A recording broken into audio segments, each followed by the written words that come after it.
इंतशार फैला ना तो मुल्क ने पहले ही इंतशार फैला हुआ है ना, वायलेंस जो करते हैं रियासती वायलेंस से, उसकी वजह से वैसे ही बलूचिस्तान में इंतशार है। अभी चीज़ें नॉर्मल नहीं है बलूचिस्तान में। अंडर 18 भी थे, उन्होंने इस तरह का कुछ भी नहीं देखा। उन्होंने हमें उन क्रिमिनल्स के साथ रखा जो 17-17, 20-20 साल जो है वो कैद गुजार रहे थे उधर ही, तो उनके साथ हमें रखा। और उनके साथ रखा जो HIV एड्स के भी मरीज़ थे, उनके साथ हमें रखा। और खाना एज़ यूजुअल जो दूसरों को देते थे, खाना तो हमें वही दिया था, लेकिन वो खाना खाने के काबिल ही नहीं था। हमें तो वो कह रहे थे कि इन्फॉर्मेशन, हम तो समझ रहे थे कि सबको पता है, लेकिन मुझे नहीं पता था कि ये इन्फॉर्मेशन जो है पुलिस जो है वो नहीं देगी मेरी फैमिलीज़ को, ये यहाँ पे बैठे जो ज़िम्मेदार हैं उनको, ताकि वो जो कानूनी कार्रवाई है वो कर सके। अस्सलाम वालेकुम नाज़रीन, मैं हूं आपका मेज़बान मलिक राशिद नज़ीर। आप देख रहे हैं CRP पाकिस्तान। नाज़रीन, आज हमारे साथ एक बार फिर जो है ना डॉक्टर ज़हीर साहब मौजूद हैं, जो यहाँ पर प्रेस क्लब के बाहर जो है धरने को जो लीड कर रहे थे। और उस दिन जो है इनको गिरफ़्तार कर लिया गया था। यहाँ से जैसे ही मार्च शुरू हुआ, फिर उसके बाद जो भी यानी कि पुलिस की जानिब से तशद्दुद हुआ, वो सारा आपने देखा। आज इनसे पूछते हैं कि 2 दिन पहले इनकी रिहाई हुई है, वो भी काफ़ी उनके ऊपर जो है ना जोर दे के इनकी रिहाई हुई। इनसे जानते हैं कि क्या वहाँ पर इनके साथ किस तरीके से वहाँ पे पुलिस वाले जो हैं पेश आए। अस्सलाम वालेकुम ज़हीर भाई, अस्सलाम। क्या हाल आपके? शुक्र है अल्लाह का करम। अच्छा, आप मुझे ये बताइएगा कि जब आपको गिरफ़्तार किया गया था तो किस बिना पे आपको गिरफ़्तार किया गया था यहाँ से? पुरअमन एहतजाज की बिना पे गिरफ़्तार किया गया था। उन्होंने प्री प्लान किया था कि इन सबको गिरफ़्तार करना है, तो उसी बेस पे हम पर तशद्दुद भी हुई और हमें गिरफ़्तार भी कर लिया गया। हम तो पुरअमन थे। अच्छा, आपके जो है ना जब आपको गिरफ़्तार किया गया तो किया गया यहाँ पर पीछे जब यानी कि ये सारे यही कह रहे थे कि हमने हमारे पास यानी कि कोई ऐसा बंदा नहीं है, तो फिर आपकी एक वीडियो आप लोगों की वायरल होती है जो थाने से होती है। तकरीबन वहाँ पे 50 से 60 लड़के जो है ना मौजूद होते हैं, जो वहाँ पर जो है कि एक थाने में जो है ना बंद होते हैं। तो फिर जो है ना सारी एक मुहिम यहाँ पर ये चलाई जाती है। तो आपको इस सब का खबर था? नहीं, इन सब का खबर मुझे नहीं था। हमें तो वो कह रहे थे कि इन्फॉर्मेशन, हम तो समझ रहे थे कि सबको पता है, लेकिन मुझे नहीं पता था कि ये इन्फॉर्मेशन जो है पुलिस जो है वो नहीं देगी मेरी फैमिलीज़ को, ये यहाँ पे बैठे जो ज़िम्मेदार हैं उनको, ताकि वो जो कानूनी कार्रवाई है वो कर सके। ये पुलिस वालों ने, आज इस्लामाबाद की पुलिस ने जो है ये जानबूझ के जो है ये इन्फॉर्मेशन लीक होने नहीं दी। अच्छा, आप मुझे ये बताइएगा, जब आप लोगों को गिरफ़्तार किया गया था, जहाँ पर आपको रखा गया था, तो कितने लोग आपके साथ थे?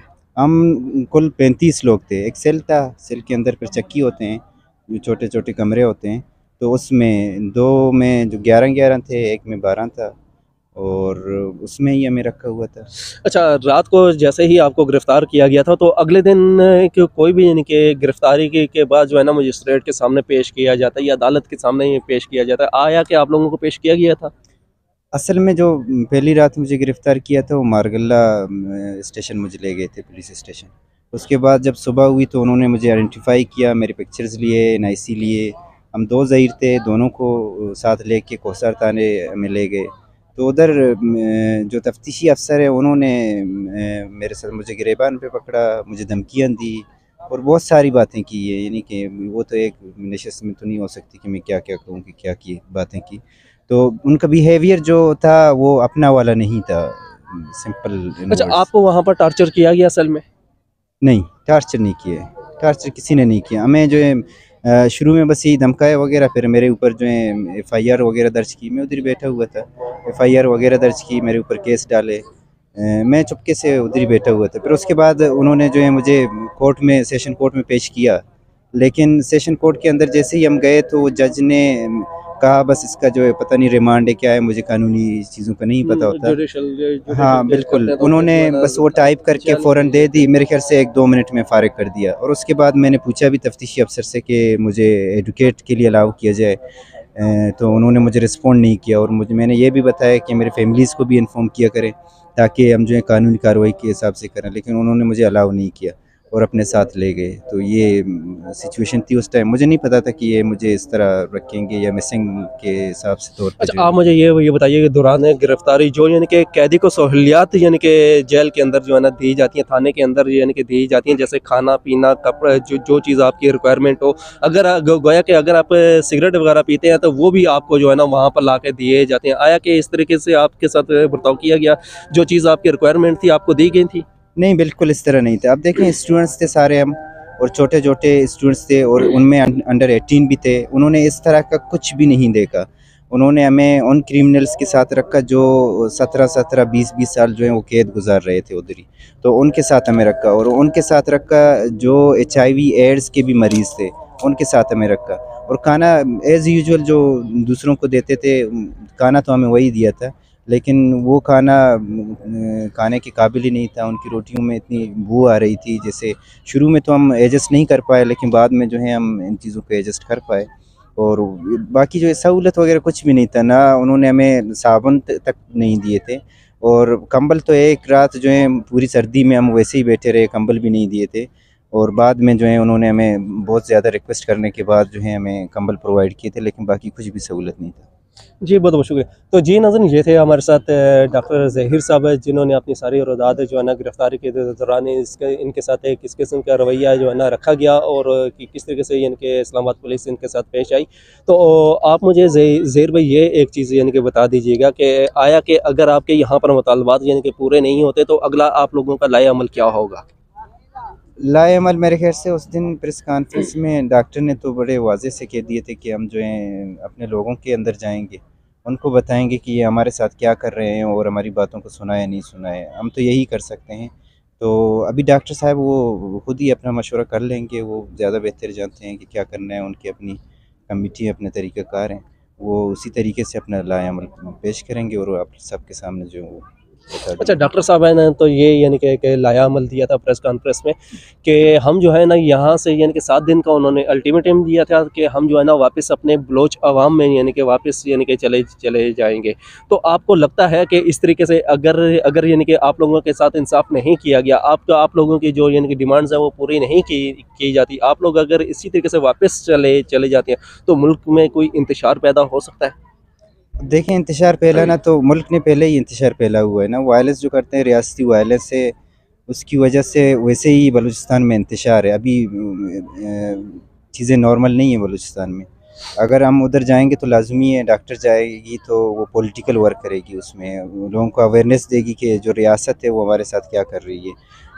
रियासत ने तो ये इस्लामाबाद में आके सामने पूरी दुनिया ने देखी, ये रियासत पूरी नंगी हो गई पूरी दुनिया के सामने कि उन्होंने बूढ़ी माओं के साथ बच्चों के साथ जो उन्होंने इतना तशद्दुद किया। ये मेरे ख़्याल से ये ना पूरी दुनिया भूल जाएगी, ना बलूच तो भूलेंगे ही नहीं कि उनके माओं के साथ, उनके बच्चों के साथ आप लोगों ने क्या किया। अच्छा, तो रियासत से हटकर यानी कि आपके जो इलाके के सरदार हैं, वडेरे हैं, उन्होंने अपने अपने अपने यानी कि इलाकों में जो है ना अपने पर्सनल सेल्स बनाए हुए हैं, जहाँ पर जो है ना बलोचों को इस तरीके से अगवा करके लेके जाया जाता है। आया कि हुकूमत ने कभी उनके ऊपर एक्शन लिया है, या आप लोगों ने कभी अपने यानी कि उन सरदारों, उन वडेरों, उन हुक्मरानों बलूचिस्तान से कभी पूछने की कोशिश की हो कि आपके हकूक़ आप तक क्यों नहीं पहुँच रहे? वो जो निजी जेल होते हैं, सारा कुछ होते हैं, वो सारा रियासत के जो है सरदार हैं, वो बलूचों की सरदार नहीं है। जैसे सरफराज बुगटी हैं, उन्होंने अपनी जेल रखी हुई है, तो वो रियासत का सरदार है। अगर केतरान है या कोई और है, जो भी हैं वो रियासत के से हैं और रियासत पूछे उनसे, हम क्या कर सकते हैं उसमें। अच्छा, आपने खेतरान का जिक्र किया। अयाज खेतरान नामी जो है ना एक यंग सा लड़का है, खेतरान वेलफेयर ऐसा कोई उन्होंने ट्रस्ट भी यानी कि बना रखी है। PTI से रिसेंटली 9 मई के बाद उन्होंने पाकिस्तान तहरीक इंसाफ भी ज्वाइन की है। तो वो आप लोगों के साथ यानी कि खड़े हैं, उनका मैं इंटरव्यू भी कर चुका हूँ। मुझे इनका नहीं पता सर, सॉरी, ये मुझे जवाब अयाज साहब का नहीं पता कौन है। तो जी नाज़रीन, ये थे हमारे साथ अभी डॉक्टर ज़हीर साहब, जिन्होंने सारी अपनी रुदात से नहीं। नाज़रीन, मैं आपको बताता चलूँ कि जब भी यानी कि पुलिस किसी भी शख्स को अपनी हिरासत में लेती है कि उनके ऊपर FIR यानी कि जब यानी कि दर्ज हो जाती है, सबसे पहले तो उनकी फैमिली से रब्ता करवाने का हक़ पूरा एक यानी कि एक मुलज़िम का होता है कि पुलिस का काम है कि सबसे पहले उसके जो है ना फैमिली को इन्फॉर्म करे कि ये बंदा आपका हमारे पास है, इस केस में हमें मतलब था, हमने जिस भी केस में यानी कि गिरफ़्तार किया है और जो इनके साथ हुआ, तो ये सारी सूरत हाल आपके सामने है। इसी के साथ ही अपने मेज़बान मलिक राशिद नज़ीर को इजाज़त दीजिएगा। फिर मिलेंगे किसी और वीडियो, किसी और टॉपिक के साथ। अब तक अल्लाह ने